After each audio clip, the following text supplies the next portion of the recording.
Kalau misalkan aku cita-cita jadi Mentus enggak sih? Menteri pendidikan mungkin ya. Aku tuh jadi menteri gak pengen. Aku jadi menteri gak pengen karena pasti aku takut anakku kelabakan deh, gak diurus di rumah. Ya kan ada istri, emang mau jadi duda. Ngurus anak bisa ya. Ngurus anak. Nah gini, kan enggak karena gini, maksudnya istriku kan juga pasti aku pengen juga di bidang yang sama. Nah, Biar lebih apa ya, mendalami atau menjiwai peran kita sebagai manusia di bidang kedokteran. Jadi ya selagi istriku bekerja aku bisa menjaga anak, selagi aku bekerja istriku bisa menjaga anak. saling membantu. Nah, saling mengisi kosongan, saling membantu. Aku pengen seperti itu. Kalau aku jadi menteri dengan gaji yang tidak seberapa, ya kan mungkin dikatakan oleh beberapa menteri gaji kecil, itu tidak sepadan dengan waktu yang aku buang untuk anakku. Karena jadi menteri itu mungkin bisa dicopot suatu.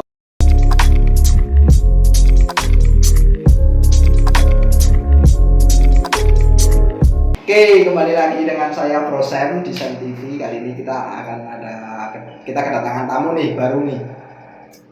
Dia cowok yang sekarang kuliah di Fakultas Kedokteran di Bandung nih. Ya, bisa perkenalan nih. Ya oke, teman-temannya Sam ya, bro semua. Sahabat Sam ya. Oke, saya Aditya Gilang dari temennya Sam ini dulu waktu SMA. Mungkin gitu aja sih ya. Kuliah aku di Universitas Jenderal Ahmad Yani di Unjani Cimahi. Untuk fakultas tadi sudah disebutkan sama Bung Sam. Terus apa lagi nih? Paling sekarang udah tingkat akhir ya. Sarjana tapi ya. Gitu. Terus dulu tuh awal sih gimana sih? Bisa di Unjani itu gimana? Katanya tuh sebelum teman-temannya masuk kampus, Gilang ini udah masuk kampus dulu nih, udah terima dulu nih. Iya. Ya kan? Iya. Jadi gini, kemarin waktu dulu tuh konsepnya memang waktu awal aku mau daftar dulu Akpol. Akpol dulu pengen jadi polisi. Dulu pengen jadi polisi. Terus dulu kan sempat beredar kabarnya bahwa kalau misalkan si Akpol itu mungkin bisa sensor, dananya itu bisa 1 M masuknya dan itu itu untuk orang desa seperti saya sangat berat banget. Terus habis itu turun grade dia udah jadi bintara untuk menjadi sekolah masuk ke sekolah SPN ya. Ya SPN. Tapi orang tua tuh kayak ngeganjel, kayak masih ngerasa kurang gitu kalau takutnya gimana.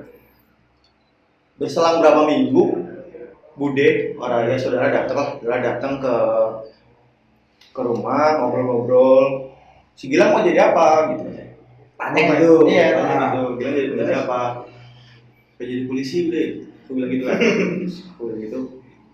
Ya Bude bilang nawarin gitu udah gimana kalau masuk di sekolah kedokteran, karena sebelumnya emang ibu tuh pengen aku kedokteran. Ibu pengen aku salah satu orang tua ya. Ya, salah satu orang tua. Sebenarnya ada 2 keinginan sih, karena bapak tuh pengen aku masuk ke dinasan kayak polisi atau tentara. Kalau ibu pengen aku di kedokteran.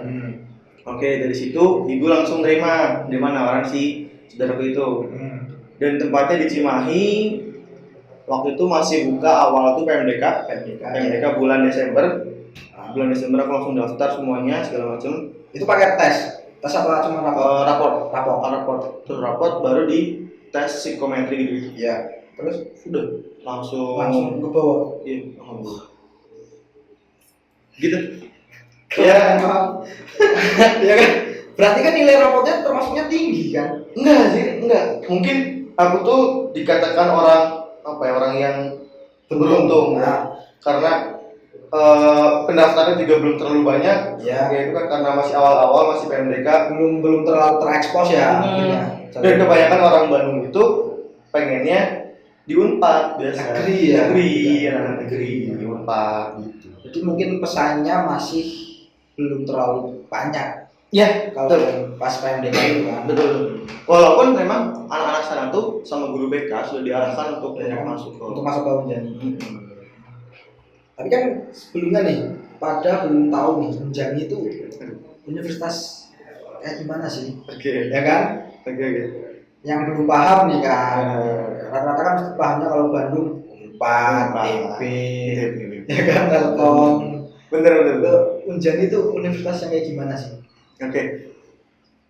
Unjani itu adalah universitas yang menurut saya, ini saya promosi, nggak apa-apa. Iya nggak apa-apa. Ya. Kan Ini kan juga biar pada tahu kan. Iya. Siapa tahu yang menonton anak-anak SMA. Oke. Aku nggak jadi bilingual, ada saya ada aku tapi Iya. kalau Unjani itu menurut saya adalah sebuah kampus yang apa ya? Yang minoritas di daerah Bandung, daerah Jawa Barat. Karena menurut saya sangat beda seperti beda kasta dengan kampus-kampus lainnya. Tapi kami itu punya keunggulan di militernya. Itu dalam artian kita adalah anak-anak yayasan militer. Iya.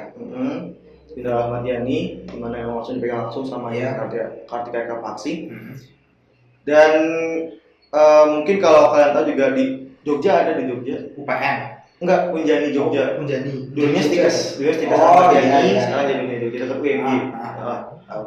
Ya ibaratnya kalau misalkan Unjani itu seperti apa kasarnya mah sekarang lagi merangkak naik lah untuk jadi salah satu swasta terpopuler di Bandung gitu. Gitu sih. Berarti kalau Unjani itu dia ada berarti yayasan yang menaungi Ya ada dari apa namanya instansi gitu. militer. Ya.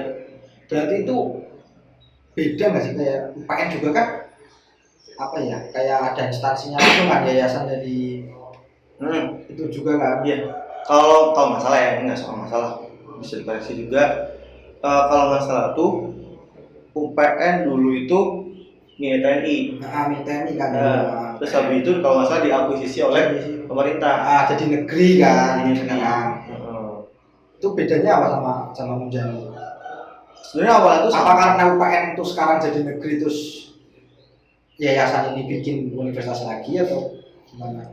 Nah sih kalau menurut aku tuh kalau Unjani itu tahun 90 di 20 Mei 1990. Bentar lagi dia ulang tahun si Unjani ini. Dan emang nggak berpengaruh ketika si UPN lepas terus bangun Unjani enggak. Emang sudah ada lama ya. Sudah ada dua. Cuman mungkin dari dulu emang kurang terekspos mungkin ya. Ya memang ya swasta yayasan gitulah. Lebih ke UPN karena kan UPN dulu kan punya apa ya kayak perminyakan, tambangan gede-gede kan. Iya, itu lebih di concernnya kan sih. Iya.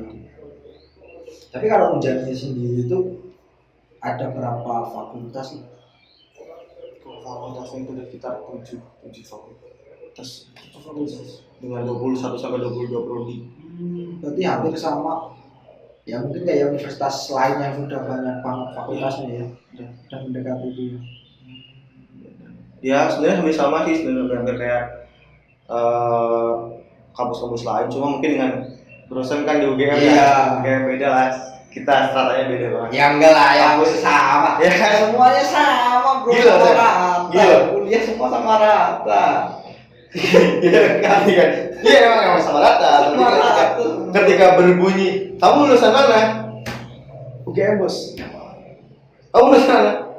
Misalkan pasti dipertimbangkan yang UGM. Ya, belum tentu karena juga. Gitu kan?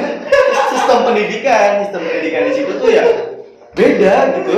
Swasta mah kritis. Mungkin kalau menurut aku sih emang sistem pendidikan setiap universitas yang berbeda sih. Ya kan, tingkatannya juga beda-beda. Kemampuan dosen, kemampuan akademiknya juga pengaruh kan jadi. Tapi kalau misalkan dari ini tuh, kalau misalkan dari pandangan Bung Sam sendiri, dosen di kampus negeri sama dosen di kampus swasta lebih hebat yang mana? Ini perspektif ya. Karena gini, menurut aku di swasta itu bayarnya lebih mahal. Harusnya. Bukan harusnya, memang. Ya memang kan. Lebih mahal. Memang lebih mahal dari kampus yang negeri. tentu dosennya akan dibayar lebih mahal dari Iya, negeri, ya kan? jelas. Nah, dengan fasilitas yang mungkin hampir sama. Oke. Kira-kira bagusan mana nih kalau gini nih gitu? Kalau menurutku sih harusnya Iya. harusnya tuh malah lebih bagus yang swasta loh. Harusnya ya. Harusnya. Oke. Tapi kan realitanya Kaitannya untuk sekarang mungkin yang negeri. iya Semegang. negeri. Oke. Karena banyak kalau menurutku tuh banyak dosen yang lulusan univ tersebut itu biasanya langsung bisa ujung-ujungnya ya nanti jadi dosen di situ. Iya. Rata-rata ya rata-rata itu sih. Nah kalau dari pandangan Gilang sendiri nih, Kalau pandanganku sendiri, menurut aku lebih hebat, bukan lebih hebat, maksudnya lebih kompeten orang-orang yang di negeri. Karena satu adalah dari nama kampus mereka, iya mereka pasti punya jenjang yang lebih nyaman ketika dia lebih akan S2, S3 ataupun mengambil master di lain tempat. Dan juga menurut aku pengaruh umur dari kampus juga mempengaruhi. Kalau misalkan kampus semakin tua, usianya kampus ya. semakin banyak link juga, semakin banyak celah yang bisa dimasukin sama alumni-alumninya. Jadi menurut aku kalau misalkan dibilang lebih kompeten, mungkin kompeten yang negeri. Iya. Ya, kalau misalkan secara keilmuan. Tapi biasanya kalau secara ngomong, secara penyampaiannya swasta lebih enak gitu. Tapi seharusnya sih ya dengan biaya yang dikeluarkan untuk kuliah di swasta lebih tinggi itu harusnya kan dosen dari swasta harusnya lebih kompeten kan? Benar. Iya kan? Benar. Kita udah ngeluarin biaya banyak, harusnya dosen juga bisa lebih kompeten kan? Oke. Iya nggak sih? Benar. Kalau sih aku setuju, maksudnya dengan biaya sebesar itu harusnya dosen dan fasilitas mendukung. Iya, dosen dan fasilitas kan harusnya lebih mendukung. Tapi kan biasanya ada apa sih, diskriminasi gitu kan. Ya mohon maaf pertanyaannya pendidikan di Indonesia lah ya. Kalau misalkan di negeri itu menurut aku gimana ya, si dosen-dosen itu lebih diarahkan, lebih punya tempatnya. Kalau swasta tuh biasanya ya kadang mohon maaf menerima guru besar yang sudah dilepas oleh negeri. Iya. Jadi lepas negeri terus dikasih ke swasta. Bukan, ya kasih lah kasarnya. Tapi mungkin dirasa bahwa yang negeri itu butuh pembaruan, yang swasta ini butuh kayak pengembangan, benar. Makanya ya mereka kayak transisi gitu. Cuman muter-muter aja lah. Iya. Ya ujung-ujungnya misalkan siapa guru besar itu juga tetap jadi guru besarnya anak negeri gitu. Dan mungkin sekarang ya kampus atau universitas itu sekarang sudah dimonetisasi lah. Berat nih kalau bahasa monetisasi. Sudah ya sekarang sudah kayak perusahaan lah. Berat sih. Ya enggak sih? Apa harus untung, Ya enggak. Sekarang Ya, kalau bisa dibilang kan kayak gitu sekarang kampus sekarang. Beda sama zaman dulu. Zaman dulu bener-bener emang menciptakan ya kan mahasiswa yang emang ini. Tapi ya kalau dilihat, kalau misalkan kampus dimonetisasi,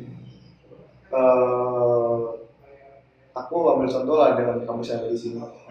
Yang dengar beritanya adalah kampus kampus swasta yang berkedok negeri. Iya. Nah, berarti kan sebenarnya itu bukan kesalahan birokrasi pemerintah yang menurut aku. Kesalahan birokrasi ataupun administrasi yang ada di situ. Misalkan ada nih jalur belakang. Iya benar kan, kalau guru besar punya jatah satu mahasiswa gitu. Bahkan bukan guru besar aja, dosen juga punya jatah satu. Nah, ya kan itu salah satu langkah pembuka untuk monetisasi. Nah iya, monetisasi dengan jalur pendidikan lah. Jalur pendidikan. Ya kan? Sekarang bener. Mungkin kalau nanti habis ini kita, maksudnya aku sama Sam hilang, mungkin kita ditangkap sama atasan polisi ya. Kita nggak tahu ya. Tapi kita cuma bahas itu aja sih. Cuma memang apa ya, beredar rumor sih emang kayak gitu kan. Banyak rumor kayak gitu sih. Makanya ya sekarang gimana menciptakan anak muda yang siap untuk kerja kalau dari awalnya aja udah kayak gitu. Nih, kalau mempersiapkan anak ataupun mempersiapkan mahasiswa untuk bekerja ya, menurut aku tuh ini bukan diskriminasi ya, mohon maaf ya. D3 lebih cocok untuk siap kerja. Iya benar. Karena D3 dan D4 cocok lebih siap bekerja karena mereka lebih banyak praktik di lapangan ini. Melihat lapangan Secara langsung, iya, terjun langsung ke lapangan, secara langsungnya. kasarnya langsung. Misalkan nih, siap-siap kan D30 tadi. Iya. Siap-siap berarti lebih tahu nih, misalkan untuk pemantauannya seperti Kondisi apa, lapangan. kondisi lapangan seperti apa. Karena kalau sarjana kondisi lapangan seperti ini loh. Iya, mungkin secara kasarannya gini, kalau anak-anak sarjana itu lebih ke perencanaan sih. Ya, konseptor. Dia hanya sebagai konseptor, tapi untuk apa ya, eksekutornya itu lebih anak-anak diploma. Iya, itu setuju dan kalau kata aku juga si konsep kalau di satuan ke organisasi ya di BEM maupun itu, menurut aku anak-anak yang memang di diploma juga bisa jadi konseptor juga. Iya. Tapi mungkin mereka akan lebih fokus bagaimana Lebih fokus konsep itu dikerjakan. Iya, lebih ke eksekutornya lah. Eksekusinya lebih. Betul. Kalau sarjana mungkin dia berpikir konsep ini akan dijalankan nggak cuma sekali 2 kali, tapi mungkin contoh Panjang dan lebih apa ya, terpatok pada teori. Ya, Kalau anak-anak sarjana biasanya gitu. teorinya lebih banyak. Dan itu sih kelemahan tapi itu kelemahan sistem pendidikan di Indonesia yang dimana dari SD sampai SMA kita cokoknya teori terus. Iya, cuma teori, tapi kita nggak tahu terus itu. Ketika dibandingkan dengan anak SMK sekarang lebih banyak concern anak di SMK dong. Iya. Karena bisa langsung dapat kerja, apalagi dengan menolak Pak Jokowi juga ngasih kartu prakerja. Dan itu kan juga membantu apa ya untuk si siswa-siswa ini udah kok ambil SMK langsung kerja. Untuk apa aku capek-capek kayak misalkan harus sekolah lagi dan ujung-ujungnya aku akan kalah dengan orang-orang yang dan kalau menurutku sih malah sebenarnya antara SMK dan SMA itu malah lebih bagus SMK. Kenapa tuh? Karena dia dari awal udah diterjunkan langsung ke lapangan. Dan kalau anak SMK ini dia nantinya bakal lanjut sekolah lagi, dia akan lebih tercokoki oleh teori kan. Iya. Teori dibantu dengan pengalaman eksekutornya. That's right, lebih bagus bro. Ya, betul. Makanya itu juga suatu pikiran. Benar kata Pak Nadiem Makarim, Pak Guru sempat berbicara masalah kampus merdeka, di mana kita bisa mengikuti 3 SKS, kalau nggak salah 3 SKS kita bukan kampus ke prodi lain atau fakultas lain. Kalau di saya di fakultas kedokteran itu ada mungkin 2 minggu untuk kita bisa merasakan misalkan kedokteran militer, kedokteran habis itu herbal, kedokteran yang multimedia dan segala macamnya. Untuk kita bisa merasakan apa ya? Kita pengen nih edukasi, kita pengen melakukan sesuatu yang memang sudah kita pelajari sebelumnya. Iya. Gitu. Jadi kayak aplikatifnya kita butuh. Aplikatifnya ya emang penting. Nah, itu sih sebenarnya yang jadi concern kita, mahasiswa itu harus bisa memberikan sebuah gambaran di masa mendatang. Iya. Itu kan kayak Di aplikatif. Karena contohnya anak TK PAUD lah, Pak TK PAUD mereka diajarkan untuk bagaimana caranya terjun langsung. Misalkan dia apa tuh namanya cuci tangan, diajarin cuci tangan seperti ini dan mereka langsung melakukan cuci tangan. Iya, itu. Di SD misalkan kita belajar mengenai teori gravitasi, tapi kita nggak tahu nih bentuk asli nyata. Bentuk aslinya gravitasi Iya, gimana? Seperti apa? Iya kan. Kita cuma tahu bahwa kita berdiri karena dibantu gravitasi. Terus apel jatuh karena gravitasi. Ya seperti apa dulu? Iya, kita nggak tahu secara nyatanya bentuk gravitasi kayak apa sih. Iya benar. Kita cuma tahu teorinya lah. Makanya pas sudah masuk SMP ya, kita cuma kayak diulang-ulang materinya cuma di dalam gitu. Padahal apa yang kita pelajari di universitas itu kadang beda jauh sama apa yang kita pelajari di SMA. Beda jauh banget bro. Itu asli. Seperti kita udah dikasih nasi, tapi kita makanan yang lain. Nah, ya kan iya. Ini cocok kan lagunya cocok. Benar kayak gitu. Terus juga kalau misalkan pemikir tuh kayak dulu sempat bilang guru biologi kita mungkin Iya. bahwa materi ini akan terpakai ketika kalian sekolah di sekolah yang sains, yang basic science gitu kan, kayak misalkan Basicnya sains. di dokteran segala macamnya gitu. Dan ternyata memang nggak ada di sana. Lah iya. Nggak ada yang masuk, nggak ada yang nyambung gitu. benar. Dan memang nggak cocok. Apalagi ketika misalkan saya yang dulu belajar SMA tuh mengenai sel, kultur sel segala macam, terus habis itu mengenai teori-teori perkawinan silang segala macam. Walaupun memang ada di kami, ada di pelajaran juga, tapi lebih dalam lagi.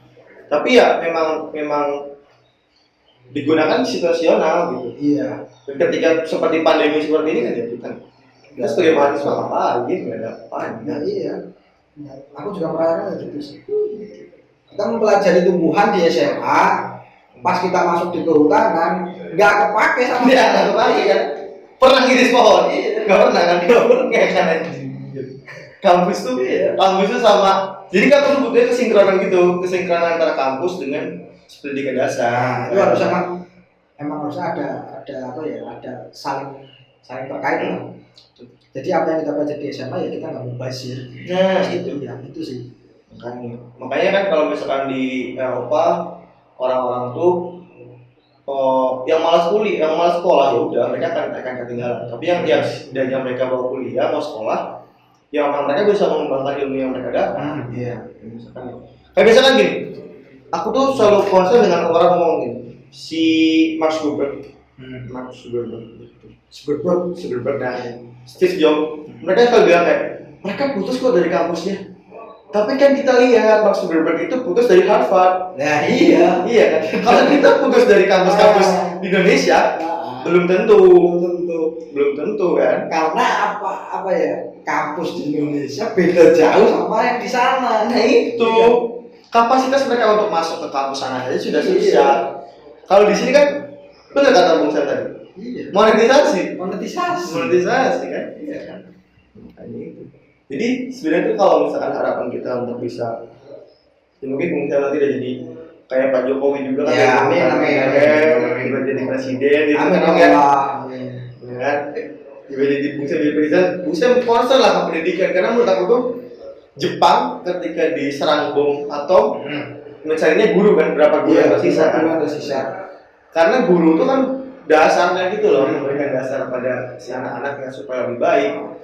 Tapi kalau misalkan habis perang, habis dibom nyarinya berapa tentara yang hidup, ya tujuan mereka perang, bukan tujuan mereka yang membangun negara. Tujuan mereka berarti untuk menang. Iya itu. Ya, kan? Nah, jadi aku aja. Benar sih. Kalau misalnya mendukung Sam, misalkan dia Tapi benar sih, kalau menurutku emang pendidikan itu paling dasar, Mas. Untuk sebuah negara paling dasar ya pendidikan. Ya kan? Karena untuk masa depan kan ya anak-anak muda sekarang. Iya, makanya. Ya kan? Tapi kan anak-anak muda sekarang, Nah, iya makanya kita anak muda sekarang, tapi iya gitu kan? Kita anak muda sekarang, tapi kebanyakan anak muda sekarang. Tapi bersyukur sih sekarang banyak anak muda yang udah mulai kreatif lah. Iya, Sudah mulai kreatif walaupun tidak sesuai sama jurusannya. Iya, setuju. Itu banyak. Setuju. Itu banyak banyak. Jadi kayak kuliah itu cuma menggugurkan kewajiban, tapi punya keahlian sendiri loh. Dan itu banyak banget. Kalau sekarang itu banyak. Dan setuju juga sih kayak tadi yang dia bahas di awal itu kan kayak misalkan kita tuh kebanyakan adalah mahasiswa yang salah jurusan. Nah, tapi karena kepala tanggung jadi jadi ya kita selesaikan. Selesaikan apa yang udah kita jalani dari awal. Dan dia kan kayak berapa orang lah di luar sana mungkin yang kuliahnya di mana, kerja di mana, kuliahnya di mana, kerja di mana. Dan memang dulu sempat saya pengen ambil hukum juga. Terus tapi ada orang bilang ke saya itu dengan piciknya, dengan mirisnya saya dengar, mau kamu lulusan apapun kecuali itu yang bergengsi, kamu akan jadi pegawai bank. Iya, benar. Banyak obrolan kayak gitu sih. Banyak banget yang berpendapat kayak gitu. Capeknya di situ menanggapi orang-orang yang nggak penting. dengar omongan tetangga tuh capek. Makanya saya nggak pernah pulang. Kalau kita dengar omongan tetangga, kita nggak akan berkembang. Iya setuju. Kita akan stuck di situ aja. Setuju. Ya kan? Kalau kata anak sekarang mah ya kata anak milenial mah insecure lah ya. Insecure. Insecure menutup segalanya. Kita cuma diomong sedikit, dah masukin hati, down. Ih setuju. Langsung. Setuju. Itu memang yang mempengaruhi lah. Iya. Mempengaruhi. Kayak di tengah pandemi ini juga sebenarnya tuh kalau misalkan bicara mengenai insecure tuh aku pernah nonton film dan mengutip satu kata kalau nggak salah tuh bunyinya apa yang kamu takutkan belum tentu akan terjadi. Iya.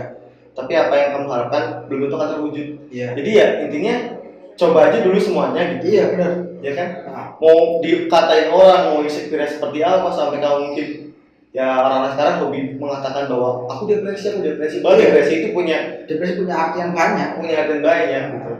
Dan aku berharap orang-orang zaman sekarang ya cobalah dulu gitu. Iya, jangan pernah takut untuk mencoba. Iya, Iya kan? Gagal itu biasa. Nah, setuju. Berhasil itu bonus. Nah, Ya kan?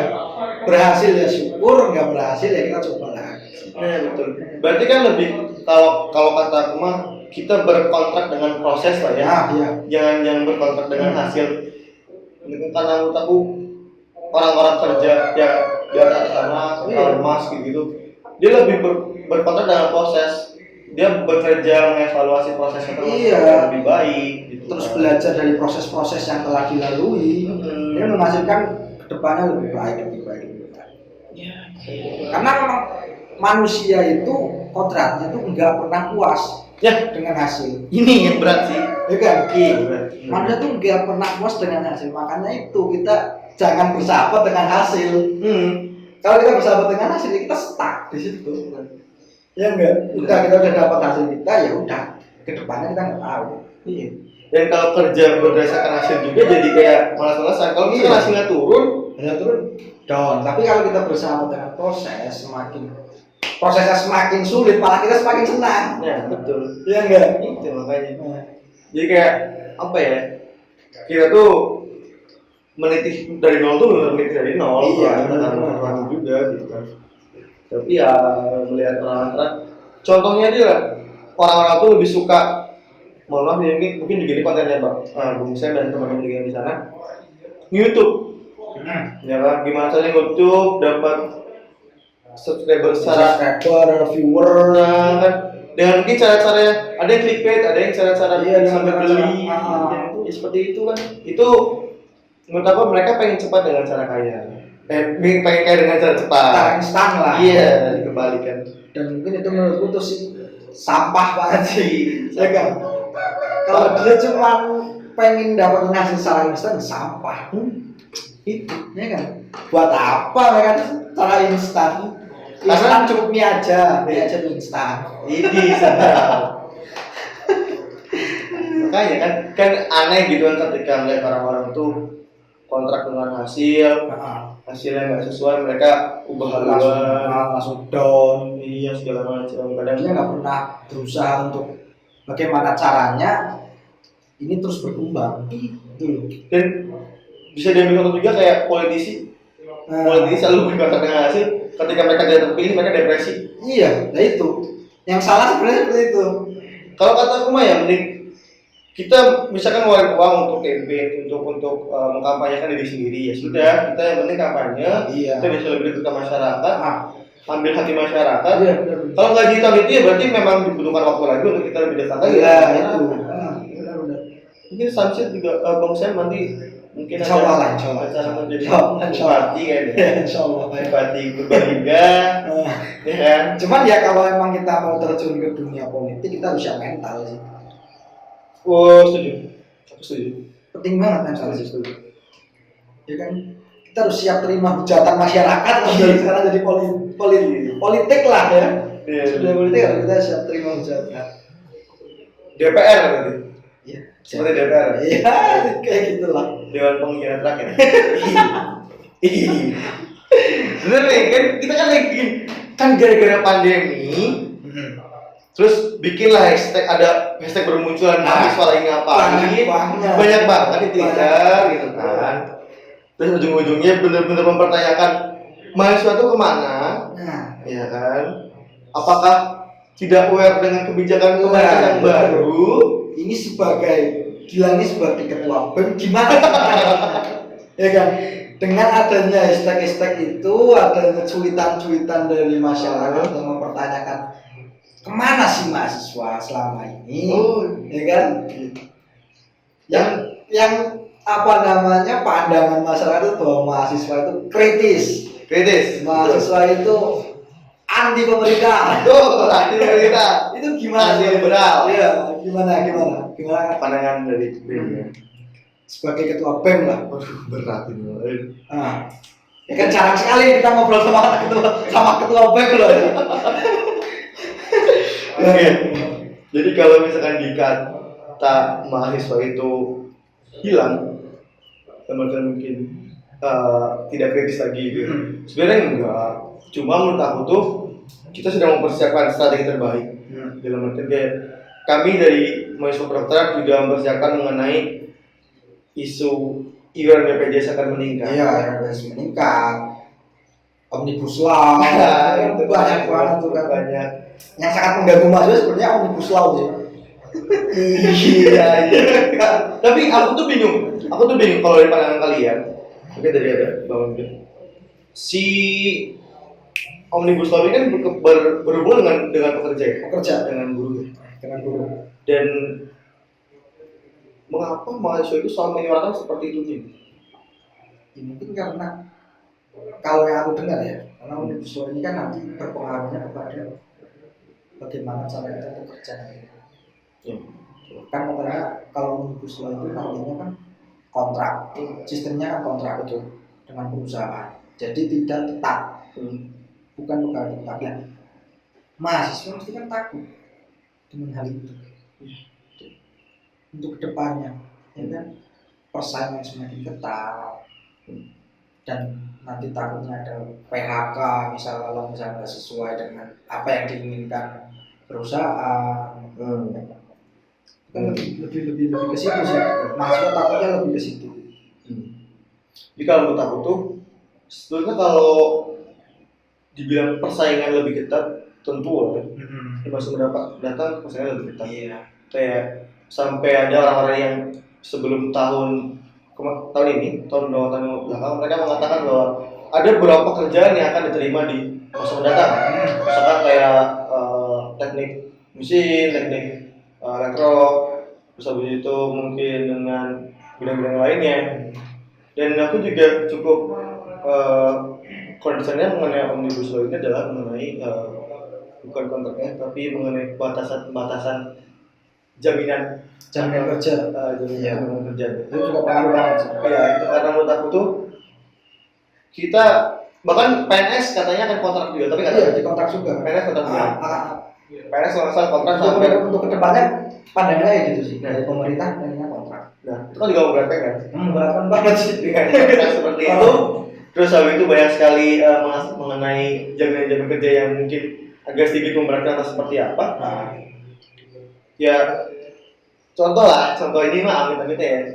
Kan pemimpin kita, baik dari mulai kementerian, baik dari mulai presiden atau pemerintahannya, tiba-tiba men-stop kontrak dengan pihak terkait. Ya, itu dengan PNS seperti apa lah ya?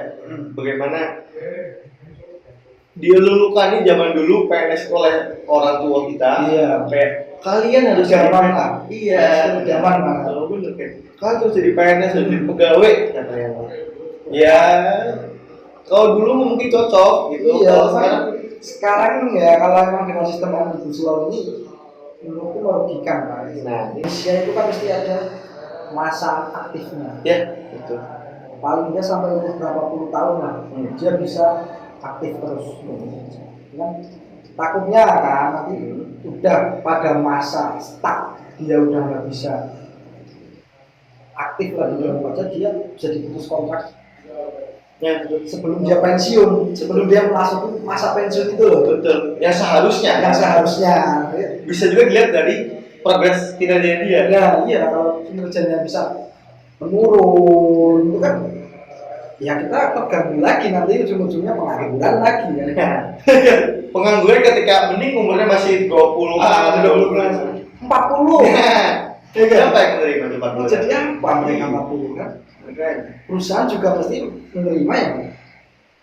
Makanya masih muda dan masih rasanya fresh graduate lah. Iya fresh graduate ya. Masih baru, masih bisa dibohongi dengan iming-iming dan gaji segini lah.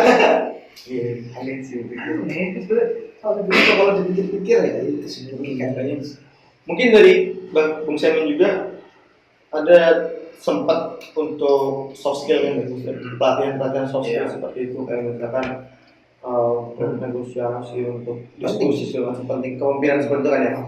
Nah, tapi yang aku masih rasa kurang adalah orang-orang tuh belum paham fungsi soft skill itu seperti apa. Benar.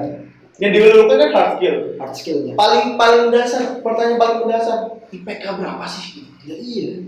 IPK gitu, hal yang tidak akan mempengaruhi anda yang di pekerjaan gitu. Karena yang IPK-nya atau penilaiannya jelek, yang nilainya bagus gitu ya, belum tentu dia bisa diserap oleh perusahaan. Iya, belum tentu bagus di masa mendatang ya. Iya. Tapi apalagi yang nilainya jelek gitu. Tapi kalau nilainya jelek dengan soft skill yang bagus, dia akan lebih bisa berkembang. Benar. Penerapan di masyarakat. Karena gini, kalau kita masuk perusahaan, kita akan di situ akan di training lagi, ya kan? Kita akan di training lagi, kita akan ikut pendidikan lagi di situ, ya kan? Makanya nilai itu sebenarnya penting, memang penting untuk yang mungkin untuk harga diri lah, ya, orang tua, untuk harga diri orang tua, bagaimana? Tapi di lain sisi itu nggak terlalu penting. Berarti kalau kamu menyangkut dengan pembahasan tadi, menurut Bung Sem, kampus itu atau kuliah itu penting? Kalau menurut gue ya, ini kalau menurut gue, nanti menurut Gilang aja ya. Oke kita, ya kita saling bertukar ini aja, statement lah menurut saya. Kalau menurut gue, kampus itu penting.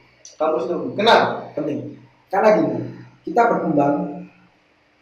Kalau aku merasa ya, aku berkembang itu dari kampus. Jadi pandanganku mulai terbuka ya dari kampus. Link, terus channel semuanya ada di kampus. Mengasah diri itu kita ya di kampus.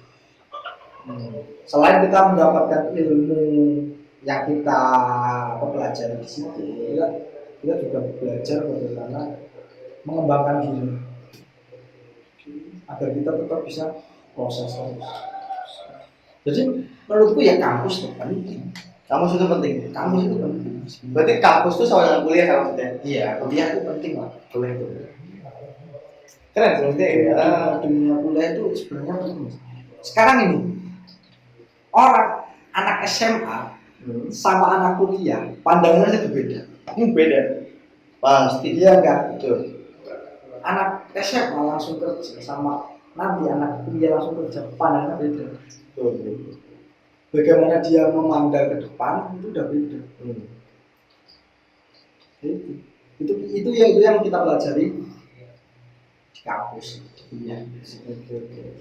Kalau dari Gilang sendiri berat sih. Aku melemparkan pertanyaan yang bisa tidak dijawab. Jadi gini, kalau menurut aku tuh kuliah itu ada dua sisi lah. Aku akan ambil dua sisi itu. Yang pertama, kuliah itu tidak penting. Pertama, kuliah itu tidak penting ketika hal-hal yang seharusnya bisa kita dapatkan dengan secara otodidak. Iya. Diajarkan di situ.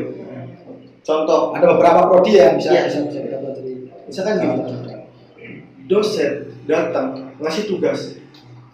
Dan terus fungsi si dosen ini apa dong? Iya kan? Banyak dosen yang seperti itu. Iya kan? Datang ngasih tugas, tiba ujian.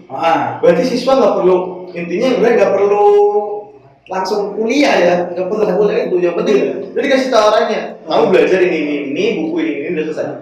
Silakan belajar. Atau dari YouTube. Iya. Udah banyak multimedia yang menyongsong untuk sistem pendidikan. Terus habis itu kalau misalkan setelah dikasih tugas-tugas itu mereka kan nggak tahu ya paham atau enggak. Berarti si rasa kepentingan kuliah itu tiap individu masing-masing beda kan. Benar. Terus dia dinilai dari nilainya. Nilainya D, nggak lulus, ngulang loh. Nah, padahal setiap orang kan pembelajaran beda-beda kan. Iya. Aku dengan Sistem belajarnya juga beda. beda-beda. Karena misalnya aku butuh pengalamannya nih biar lebih paham materinya. Iya. Kalau aku butuh lebih banyak baca buku biar paham materinya. Kan beda-beda. Itu menurut aku kalau pandangannya nggak penting. Kalau dari sisi pentingnya, aku lebih ke dasar kita untuk semua Ilmu dasar ya. Ilmu dasar. Pertama ilmu dasar kita mengenai bagaimana sih birokrasi perkuliahan. Iya. Habis itu Pengalaman lah ya. kemudian bagaimana sih di kuliah itu ada organisasi. Nah, itu penting sih. Nah, kuliah itu juga mengajarkan yang tadi, walaupun dikasih tugas, tapi kita jadi tahu buku mana nih. Dan ketika kita tahu buku mana, kita tahu buku pembanding mana yang bisa membandingkan buku sebelumnya. Nah, yang jadi menurut penting itu ya itu, si dasar-dasar yang akan diberikan di kuliah untuk si mahasiswanya berkembang. Gitu. Cuman kan sekarang masalahnya adalah nggak semua mahasiswa itu memiliki pandangan kayak gitu. Banyak mahasiswa sekarang itu yang terpatoknya adalah ke akademis. Ke akademis. Jadi pandangannya dia adalah dengan nilai dia bagus, dia akan mudah mencari kerja. Setuju? Sekarang permasalahannya terbesar adalah di situ sih. Tapi menurut aku itu tuh adalah pandangan sebelumnya. Jadi orang tua tuh memandang bahwa anak saya berhasil ketika anak saya punya nilai yang bagus. Lah, pandangan orang lama lah. Pandangan orang lama. Makanya aku tuh masih bingung dengan problematika yang ada di Indonesia sekarang. Iya. Di mana anak-anaknya itu lebih suka freelance gitu. Mereka tuh karena tidak ingin terbebani oleh orang tuanya, ataupun mereka mencari cara lain supaya mereka bisa menghidupi dia dan keluarganya. Dia belajar lewat otodidak segala macam. Iya. Dan yang berperan di sini menurut aku adalah si keinginan itu. Iya. Buktinya ya freelance dirinya. Iya, freelance bisa hidup aja. Iya. Nggak harus kuliah, nggak harus kayak tinggi. Gitu kan. Jadi menurut aku ya keinginan dia untuk belajar ketika dia dimasukkan, misalkan aku didorong, ayo kamu harus masuk ke dokter harus gini. Pas ke dokter aku tuh malas belajar segala macamnya. Aku cuma kayak kasarnya organisasi nggak dapet, kuliah nggak dapet. Yang penting masuk kuliah, selesai kuliah, pas lulus nggak tahu jadi apa. Iya kan ya, belum tentu apa yang kita Jadi kayak ya udahlah sekarang mah mengembangkan bakat gitu. Iya, mengembangkan bakat itu yang terpenting, pengembangan bakat. Dan mengembangkan bakat itu ya modal kita untuk masa depan sih sebenarnya. Mulai kita misalkan ya, kalau aku ngeliat tuh kayak teknik informatika ataupun yang lain-lainnya. Ketika ini pandemi COVID-19 ini, ya mereka sangat tahu celah-celahnya. Iya. Kayak misalkan harus bikin forum, misalkan lewat ini, mau bikin siaran, lewat ini, gitu. Dia tahu gitu cara mempersiapkannya. Sedangkan mungkin dari Samsir masih bisa lah ya kasarannya kerja lapangan dengan pemasaran dengan APD yang memadai gitu. Kalau saya tahu bahayanya seperti apa. Karena memang yang pelajarinya itu tentang itu kan. Tapi saya nggak bisa turun langsung ke lapangan karena ada dan lain hal. Saya diam di rumah. Mungkin pikiran saya dan otak saya semakin tumpul karena jarang digunakan. Ya kan, jadi saya cuma baca-baca buku, literatur dan menyusun skripsi saya. Ya akhirnya ya tidak bisa saya alihkan untuk saya belajar manapun kecuali yang memang sudah punya basic bakat, maksudnya ilmu soft skill sebelumnya, editing segala macam gitu. Itu memang ya kesimpulannya itu emang bakat itu emang harus benar-benar diasah. Karena untuk menjadi modal kita di masa depan lah ya. Tapi editing tuh soft skill. Editing masuk soft skill kalau menurutku ya. Pengetahuan gitu. Iya, lebih ke pengetahuan kan. Oke. Ya aku juga berharap sih itu. Mesti pemerintah concernnya situ. Iya, Bakat yang ditanamkan di awal. mengembangkan sebenarnya mengembangkan anak muda sekarang yang kreatif lah. Iya benar. Makanya kan ada Ya, pemerintah lebih terbuka lah, lebih terbuka kepada anak muda yang memang sekarang sedang merintis usaha, merintis karirnya itu lebih concern ke situ sih sebenarnya pemerintah. tapi kadang tuh gini, anak muda itu ke apa ya? Mereka tuh bukan melihat pasar. Kadang tuh melihat apa yang sedang tren. Ya itu. Ya kan kadang tuh gitu kayak misalkan, wih trennya sekarang lagi apa sih es kepal tuh. Iya. Milo kepal. Nah, Semua bikin milo kepal. yang susah ya kayak gini, bener. Iya kan? Karena dia terlalu ikut tren. Kalau Kalau tren ini kan mesti akan ada masa surutnya. kan. Masa kita bisnis akan ikut surut. Makanya kita bagaimana cara kita menjadi trendsetter. Setuju. Itu loh sebenarnya. Setuju dong. Anak muda itu sebenarnya kita jadi trendsetter. Ya itu nanti yang akan berkembang ya itu. Betul. Kalau menurutku loh. Kalau kita cuma ngikut tren, nggak akan bisa maju. Akan bisa maju bener. Iya. Bener. Tapi kalau kita jadi trendsetter itu kita bisa menggerakkan. Ya kan? Itu yang harus dikembangkan oleh Dikembangkan adalah itu. oleh pribadi masing-masing sih Iya. kita ya, itu pribadi masing-masing.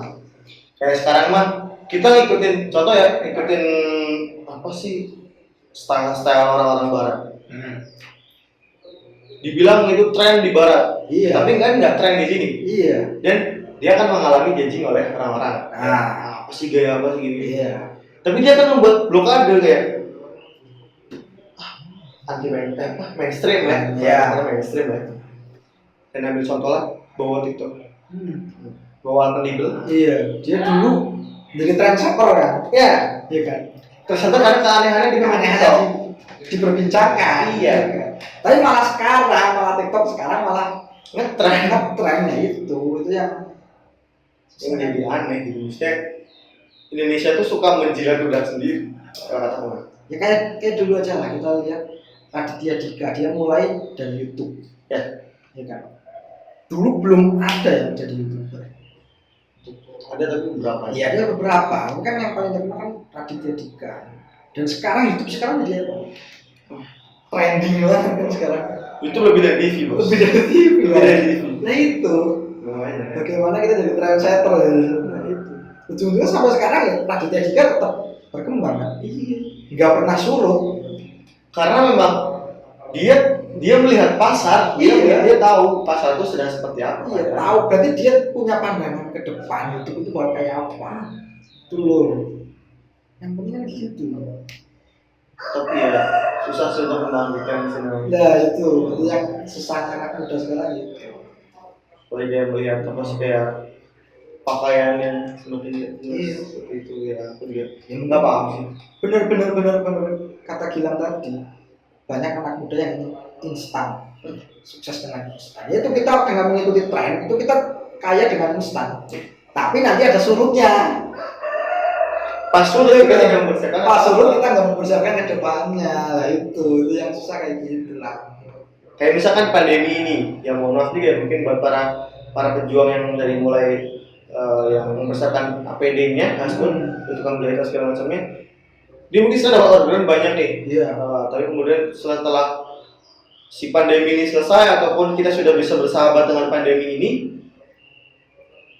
dia harus punya prospek lagi dong. Nah, Dia iya. harus memikir seperti apa kedepannya.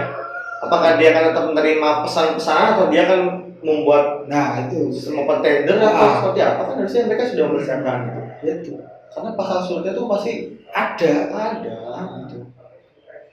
Aku juga kadang aneh kalau orang suka apa ya? Ikuti tren. Sekarang yang sukses itu adalah orang yang bisa mengatur tren. Setuju. Itu orang-orang yang sukses sekarang. Setuju. Benar. Aku sih banyak banget sih kayak banyak banget channel YouTube yang jadi trend center yang mereka tidak mengubah diri mereka sendiri. kayak misalkan ya mungkin rigor segala macamnya kan dia selalu dengan konten seperti itu, tapi ya itu tidak berkembang. Tetap ada pasar yang Ada pasar lagi ya.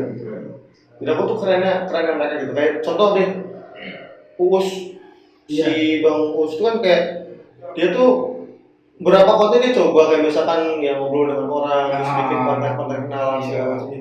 Ya dia masih aja, masih. Karena menurut aku kalau misalkan dengan YouTube kata Bang, ya mungkin Bung Sen juga gitu ya, kata Bung Sen kan cuma ngobrol di belakang. Ya intinya kayak kalian tuh bikin cuma buat iseng dan pengen jadi kayak punya memori untuk masa mendatang kan, dengan kalam-kalam seperti ini gitu. Mungkin ya nggak tahu mau sampai kapan. Iya, mungkin ya jejak media itu kan nggak akan hilang. Nah betul. Kan jejak media itu kan nggak akan hilang. Makanya bagaimana caranya kita bisa, entah kita nanti ketemunya kapan lagi kan nggak tahu. Tapi kan kita bisa melihat, oh ini teman kita. Karena oh kita pernah ngobrol nih sama ini itu. Itu loh. Ya. Jadi aku juga ngerasa ketika aku masuk ke Unjani itu bener ngerasa jauh karena nggak ada teman dari jauh. Ya rasa dari jauh lah dari sama aku gitu.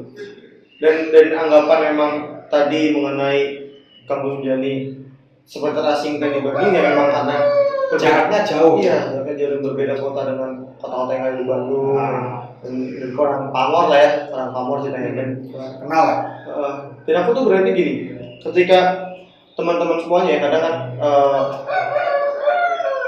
anak-anak negeri, anak-anak swasta mereka membedakan diri.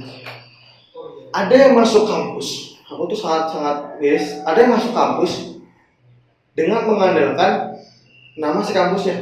Jadi ketika dia masuk kampus nih, dia bangga. Tapi karena mengandalkan nama si kampusnya. Iya. Ya kan?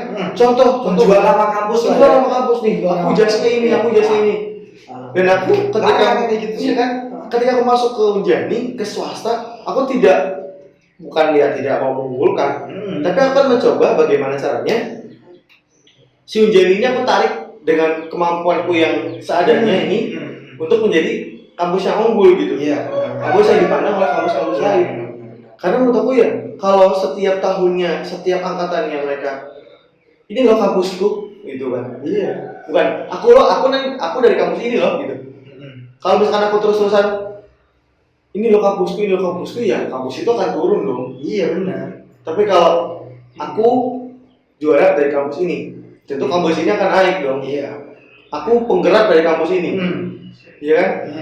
Mesti ya kita sebagai orang-orang yang baru masuk, berilah inovasi gitu ke tempat yang kalian masuk. Iya benar. Vibes-nya anak-anak mahasiswa tuh biasanya ya kita merasakan lah kalau bangga bisa masuk sini, bisa masuk sini itu kan. Aku tuh suka mirisnya tuh di situ, gitu kayak misalnya dibilang aku tuh mahasiswa tapi demo semangat, tapi pas ditanyain demonya buat apa? Gak ada. Gitu kan, gitu lah gitu. Pas kita ditanya tentang masalah ini, mereka nggak bisa jawab. Saya mau ikuti mas. Ikuti depan. Iya ngikutin aja di depan. Padahal dia nggak tahu masalahnya apa sih. Masalah yang kita sedang hadapi itu apa?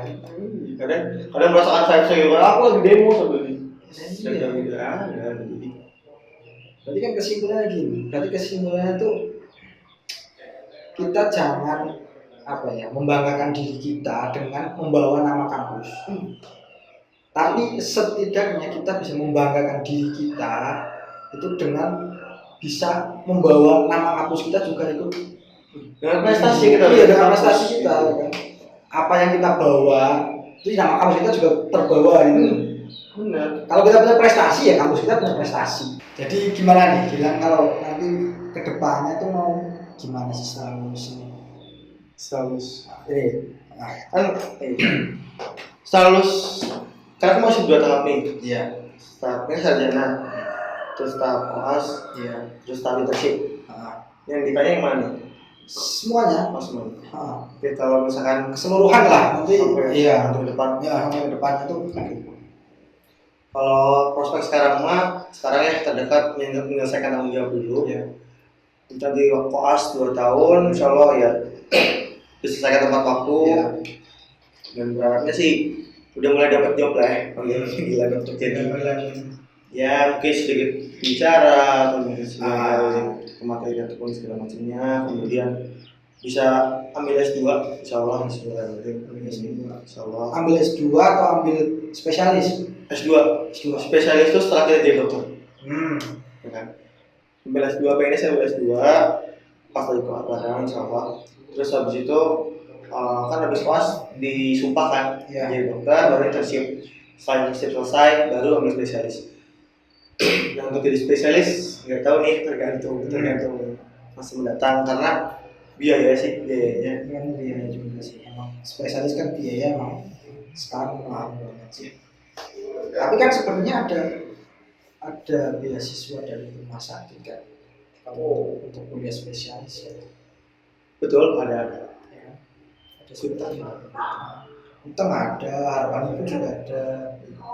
Tapi kan Iya itu channel juga link lagi. Bapak saya bukan dokter guys. Iya. Sebenarnya kemarin tuh sempat kan ya terdengar kabar bahwa Pak Bupati Purbalingga ketika itu berbicara akan dibiayai untuk spesialis kandungan dan spesialis anak untuk daerah Purbalingga. Saya tertarik tuh. Ya, terus tapi saya nggak tahu kan akan kejadiannya seperti sekarang bahwa beliau akan masuk ke tempat itu lah. Jadi nggak tahu nih program ini kan terus berjalan atau enggak. ya. Kalau misalkan berjalan, alhamdulillah, insya Allah putra daerah lah ya, kasarnya putra daerah kan ada. Harusnya diprioritaskan sih. Tapi kebetulan saya bukan putra daerah Purbalingga, tapi ya saya mencoba untuk jadi putra daerah Purbalingga. Ini saya akan mencari celah lah yang bisa masuk Purbalingga. Itu sih penting sih sebenarnya untuk suatu daerah ada program kayak gitu sebenarnya penting. Karena memang apa ya, sekarang kan dokter itu sangat membutuhkan, apalagi sekarang di daerah desaan kan banyak sekali yang membutuhkan, apalagi kan transportasi itu kan dari sana ya jauh banget, kalau ke sini itu memang harus ada program kayak gitu sih. Itu sebenarnya membantu masyarakat sih. Iya, dan sebenarnya tuh untuk itu aku tuh masih bingungnya adalah kebanyakan dokter itu pengennya praktek di kota. Ya. Yang notabene penghasilannya cukup besar, cukup bisa katakanlah menutupi modal ya. Cover modalnya. Tapi kalau kata aku mah dari pemerintah juga kurang tegas dalam persebarannya. Ya itu benar. Karena kemarin juga ini dengar ya, juga dia bisa klarifikasi juga mengenai kampus yang di Gunung Timur itu kan sempat ditutup untuk FK-nya dan itu harus dialihkan kenapa. Dan memang untuk spesialis di luar sana itu sangat kurang sekali. Walaupun memang dikatakan dia cukup banyak, daerah sini cukup banyak, dan bahkan kataku ada beberapa spesialis yang mengambil subspesialis. Iya kan, berarti ya mungkin yang subspesialis itu bisa ditempatkan di kota, kemudian yang spesialis berarti daerah lah, atau di daerah yang memang susah terjangkau. Iya. Kalau menurut sih emang sekarang terlalu banyak dokter di kota sih. Iya, bahkan bisa dilihat ya, misalkan dokter A, terus 100 meter atau 200 meter dokter B, gitu kan? Gitu banyak. Dan sekarang rata-rata ya orang bisa lari ke kota buat berobat. Dengan waktu yang cukup lama, dan bahkan ya banyak ya yang emang, maaf kalau salah ngomong, karena banyak yang tinggal di jalan. Karena ya itu kurangnya mobilisasinya terlalu lama, itu kan pengaruh banget gitu kan. Dan misalkan juga kasarnya dokter tidak ditempatkan di sana, tapi fasilitas mendukung untuk di sana Iya. Untuk fasilitas kesehatan juga kurang. Ya, mungkin dokter biasa di sana, tapi fasilitasnya memadai kan. Iya. Dokter umum, dokter gigi yang memang berpengalaman tetap di sana dengan kapasitas yang memang mencukupi ya. Keren sih. Itu cukup membantu masyarakat pedesaan sih sebenarnya. Nah kalau misalkan dari Bung Syaf sendiri kan sama mahasiswa tingkat akhir juga. Bung Syaf sendiri prospek ke depannya nih. Kan kalau Pak Jokowi jadi presiden, ya kan? Cukup menarik sih. Ya kan kalau jadi dikasih pertanyaan loh sih kan Iya. agak Begitu. curang sih sebenarnya Nggak, kan sumbernya agak curang sih sebenarnya Tapi kan gini ya kan gini kita berbicara bahwa si dulu kehutanan yang Pak Jokowi Iya, ini benar. dia jadi presiden, beliau jadi presiden sekarang dengan progres yang seperti itu baiknya gitu ya. Kita ambil yang baiknya dulu ya, yang buruknya nanti dibahas belakang. Dengan progres yang sangat begitu, dia jadi kehutanan nih basicnya. Terus dia punya mebel juga, ya pernah kerja di Inrotani. Nah, prospek Bung Sam, gitu kan ya, sebagai Ini prospek atau tujuan saya? aduh kalau tujuan akhir mah ya pasti sudah punya lah ya. Kalau prospek 5 tahun sampai 10 tahun ke depan, ada 5 tahun, ada 10 tahun gitu. Itu prospek Iya. dari kehutanannya atau memang dari Pribadi mau menyambut itu kehidupan biasa Ya. gitu. Kehutanan itu luas.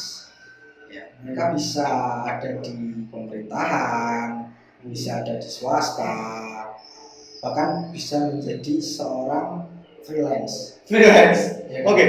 Ya kan? Freelance. Bisnis bisa. Ya kan? Itu banyak banget sih sebenarnya yang memang. Tapi kalau aku kepengen sih sebenarnya bergerak di pemerintahan sih. Pemerintahan. Oke. Sebenarnya pemerintahan. Kalau aku sendiri ya, pengennya di pemerintahan. Paling nggak bergerak di bidang ya di kementerian lah. Kementerian terkait dengan kehutanan. Ini penonton Bung Sam ada yang tahu maksudnya kayak prospek Bung Sam untuk jadi masuk pemerintahan udah? Ya biasa PNS. PNS, oke. Iya. Mungkin jadi penonton juga pengen tahu kan ya, maksudnya kenapa alasan si Bung Sam ini masuk ke pemerintahan? Karena kan tadi gini, dari tadi kita bahas pertama itu menyinggung pemerintahan yang kayak mohon maaf ya. Ini sebenarnya Pertanyaan di pemerintahan seperti itu kan. Benar. Apakah seharusnya kan jadi seperti itu juga? Ya, benar. Ini sih sebenarnya ya agak liar sih pemikirannya, agak liar sih. Sebenarnya sih memang kalau dari apa yang aku lihat secara nyata di lapangan, itu kan sebenarnya kehutanan itu konflik dengan masyarakat itu masih sangat panjang. Konflik masih panjang. Konflik sosial itu masih panjang dan sampai sekarang itu masih terus digenjot terus program-programnya, ya ada IHMB, ada program perhutanan sosial itu untuk mengurangi konflik dengan masyarakat dan yang mungkin saya bisa terjun langsung di situ untuk mengurusi tentang masalah itu sih sebenarnya. Itu udah punya dalamnya. Ya. Keinginan lah ya. Keinginan yang cukup liar sih Berbicara, kan ini kita berbicara birokrasi kan, birokrasi yang aneh ini gitu kayak ya pemerintah dan seorang mahasiswa yang mungkin anti pemerintah masuk pemerintah gitu. Ya ini kontradiktif kan, maksudnya banyak yang mahasiswa kayak tapi kan gitu. setidaknya mahasiswa juga ini ada apa namanya terjun langsung untuk merubah birokrasi pemerintah. Oke. Enggak. Tapi kalau itu ya, Iya kan? Bener sih. Tapi aku lihat tadi misalkan dari Fadlizon, ya kan? Iya. Terus Pak Ariamza itu itu kan dia. Orang-orang yang memang dulunya dia. Dulunya adalah penggerak 98. 98 loh kan mengubah birokrasi dari mulai Orde Baru ke era reformasi. Iya. Tapi ujung-ujungnya ya mereka tunduk, kasarnya mah jadi anjing pemerintah. Iya. Ya kan? Sebenarnya mereka ada pandangan ingin merubah birokrasi kita. Kalau menurut saya. Oke. Ya kan. Ya kan. Cuman dengan cara yang berbeda. Tapi nggak ketemu detiknya. Ya itu. Yang susahnya itu sih. Berarti kalau gitu si beliau itu nggak dukung ya? Iya, belum ada belakangnya loh, backingannya. Kalau menurutku sih sebenarnya. Berarti dia ada keinginan untuk merubah pemerintahan sebenarnya. Tapi dengan cara yang berbeda yang mungkin belum kita tahu sih. Berarti ada konspirasi. Iya, ada konspirasi. Kayak misal ini, Mas Budiman Sujatmiko, ya kan, Adian Apitupulu, dia juga kan penggerak 98, ya kan. Kalau Mas Budiman dia lebih ke filsuf sih, ke filsufnya sih. Coba ya. Ya sedikit-sedikit lah, sedikit-sedikit ya tahu lah ya tentang birokrasi. Jadi yang hostnya itu aku ada Itu saling jadi host. saya mau ambil acara sama TV, bisa ini saya ambil. Jadi sebenarnya emang harusnya anak muda emang harus ada yang berpikiran untuk merubah sistem pemerintahan sedepannya sih. Tapi kalau ya, Kalau menurut kalian sendiri sistem pemerintahan sekarang ini gimana? bagus. Bagus. Menurut aku banyak banget sistem yang sudah diperbaiki. Kalau aku yang lihat dari, kalau aku kan lebih pastinya ke pendidikan dan juga ke tahanan. Mungkin nanti kalau saya jadi presiden ya mungkin bilang kerja di menteri pendidikan ya. Gak masuk. Ya kan konsulnya ke pendidikan. Tapi yang gini. Kalau aku tuh lebih suka ya pendidikan karena lebih, walaupun aku gak suka belajar, aku tipe orang yang terlalu suka baca buku banyak-banyak. Tapi kata aku, ketika sistem pembelajaran itu bisa memberikan kemudahan bagi siswa untuk bisa menyerap ilmu, itu lebih ramai loh. Kayak misalkan kalian bisa cek di YouTube-nya Osmosis untuk kedokteran juga, untuk kesehatan. Itu dia lebih banyak memberikan ilmu yang lebih ringkas.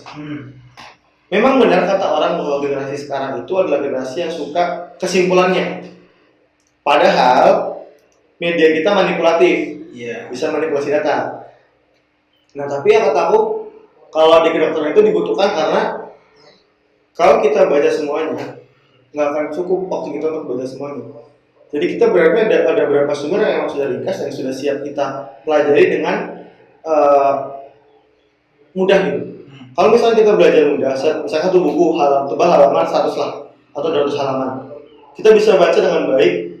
Kemudian hal-hal yang misalkan kurang jelas, kita lari ke yang buku sumber gitu, buku yang lebih tebal gitu. Jadi kita lebih terfokus mencari di situ. Kalau belajar semuanya nggak akan masuk. Jadi menurut saya YouTube ataupun media-media yang lebih ringkas bisa dijadikan untuk media pelajaran. Kayak penerima kalian juga berpikir bahwa sekarang sudah masuk era digitalisasi, semua sudah bisa masuk ke media sosial, bisa ke TV segala macamnya. Dan mereka butuh ilmu yang sudah paten gitu. Rasanya kayak yang kayak tadi saya bilang di awal-awal loh. Ini ilmu yang bisa diterapkan di masyarakat. Mereka yang butuh seperti itu. Kayak misalnya kita belajar banyak A sampai Z, ternyata yang dibaca cuma sampai A sampai D. Sisanya mah improvisasi. Ya kan? Beda. Improv aja, semua improv. Jadi menurut aku ya kasih yang ringkas, biar mereka sudah mencari sendiri. Jadi lebih enak gitu. Kalau fokus di situ. Terus kalau misalkan aku cita-cita jadi terus enggak sih. Aku pendidikan mungkin ya. Aku untuk jadi menteri gak pengen. Aku jadi menteri gak pengen karena aku takut anakku kelabakan gak diurus di rumah. Ya kan ada istri, emang mau jadi duda. Ngurus anak aja. Karena gini, maksudnya istriku kan juga pasti aku pengen juga di bidang yang sama. Biar lebih mendalami atau menjiwai peran kita sebagai manusia di bidang kedokteran. Jadi ya selagi istriku bekerja aku bisa menjaga anak, selagi aku bekerja istriku bisa menjaga anak. Saling membantu. Nah, saling mengisi kosongan, saling membantu. Mau pengen seperti itu. Kalau aku jadi menteri dengan gaji yang tidak seberapa, ya kan mungkin dikatakan oleh beberapa menteri gaji kecil, itu tidak sepadan dengan waktu yang aku buang untuk anakku. Karena jadi menteri itu mungkin bisa dicopot suatu waktu, setahun, 2 tahun, 2 bulan, 3 bulan itu bisa banget. Tapi nggak mungkin dong kita dituntut jadi orang penting, kita kerja setengah-setengah. Iya kan? Kita kerja setengah-setengah, ujung-ujungnya dipecat. Dipecat adalah diturunkan secara tidak terhormat, bukan berbeda dengan pensiun. Ketika aku sudah dipecat, aku membuang dua kesempatan. Pertama, kesempatan untuk membesarkan anakku dan membuat bahagia keluargaku. Terus juga yang kedua adalah meningkatkan skill sendiri dan juga yang elektabilitas diri gitu. Iya. Aku kehilangan dua-duanya. Jadi kalau misalnya aku dibilang first gue jadi menteri, nggak mau. Aku tidak mau menteri. Karena aku sudah mengalami masa kecil yang cukup tidak dengan orang tua, jadi aku tidak mau seperti itu. Jadi aku mohon kalau misalkan Bung Sam ini jadi presiden ya jangan pilih saya jadi menteri gitu. Ya, siap. Iya. Saya... Nanti bisa lah calling lah. Iya. Nanti kita bisa di belakang. Siap. Iya. Terus tangan UGM dan sama. Untuk menuju pemilu selanjutnya. Iya. Mikael dari bupati dulu. Iya. Makanya kecil. Apa gitu? Sini yang terakhir ya. Harapan buat kedepannya nih apa dari kita? Buat siapa nih? Buat masyarakat, buat nanti adik-adik tingkat yang nanti mau kuliah juga. Kalau di FK atau kalau di kuliah biasa? Kuliah biasa.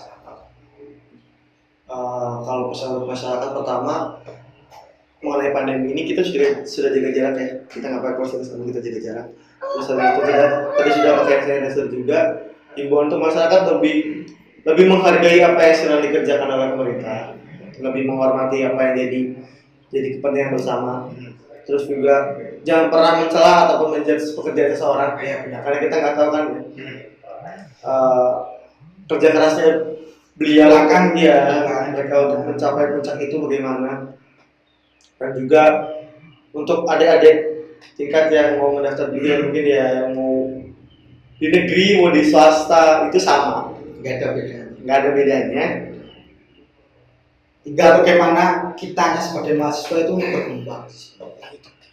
Karena menurut aku kembali lagi kampus atau perkuliahan itu sebagai wadah, sebagai tempat. Jadi kalau misalnya kita bisa memanfaatkan wadah atau tempat itu dengan baik, insya Allah hasilnya baik. Tapi kalau kita memanfaatkan tempat atau wadah itu dengan seadanya atau standar lah ya kita akan jadi orang biasa. Kita tidak memaksimalkan wadahnya ya kita akan jadi orang biasa. Karena jujur ketika saya masuk organisasi, ketika saya mencalonkan diri, orang tua saya berargumen lah dengan saya. Kita punya berbeda pemikiran dan saya sempat bilang ke orang tua saya, dokter yang bagus sudah banyak, tapi dokter yang dengan berapa pengalaman, soft skill, integritasnya segala macamnya jarang. Jadi saya pengen jadi orang-orang yang jarang itu. Iya. Karena aku lupa ada kutipan yang sangat keren. Dia tuh mencoba untuk berbeda itu lebih baik daripada mencoba untuk apa ya? Sama dengan yang lain atau mencoba yang baru. Mencoba yang baru juga mencoba yang berbeda. Jadi menurut aku intinya ya sebagai anak muda, apalagi umurku masih 20-an, aku pengen mencoba sesuatu yang baru. Aku pengen belajar, aku pengen ambil semua sana sini walaupun mungkin memang nanti imbasnya ke aku gitu. Mungkin aku jadi tidak profesional atau segala macam, tapi aku ingin belajar semuanya. Itulah yang tadi Samsul bilang bahwa manusia tidak ada puasnya. Jadi aku berharap untuk generasi muda yang akan datang adalah belajar sebanyak-banyaknya dan jangan ilmunya, pengalamannya, linknya yang tadi Bang Sam bilang. Dan juga jangan pernah bilang bahwa mahasiswa itu harus lulus di waktu yang tepat. Iya kan? Jangan pernah bilang seperti itu, tapi mahasiswa harus lulus ya memang ketika mahasiswa itu pantas untuk lulus gitu. Yang pernah memaksakan sesuatu karena yang kemudian dipaksakan tidak akan baik lah ke depannya. Mungkin mahasiswa itu tidak harus lulus dengan cepat, tapi dengan waktu yang tepat. Waktu yang tepat itu maksudnya dia udah layak lulus. Iya, dengan segala pemikirannya dia udah layak lulus. Betul. Tidak harus cepat-cepatan lulus loh. Iya. Ya kan? Lulus nggak punya soft skill buat apa? Iya. Ya kan? Ujungnya jadi pegawai. Iya, ujungnya. Jadi kita udah selesai nih, kita udah bincang-bincang banyak banget, ya kan, kita udah bincang banyak banget, bahkan puluhan topik lah kita udah bahas ya. Dari 0 sampai berapa tuh udah banyak banget kita udah bincangnya. Ya mungkin kalau dari kita udah ya, kita udah tunggu lagi kira-kira siapa nih yang akan masuk di desain lagi selanjutnya nih, desain volume 8 ya. Next video nih siapa? Jangan lupa subscribe, like, comment, dan share. Tetap di Sang TV. Wih, gini tuh.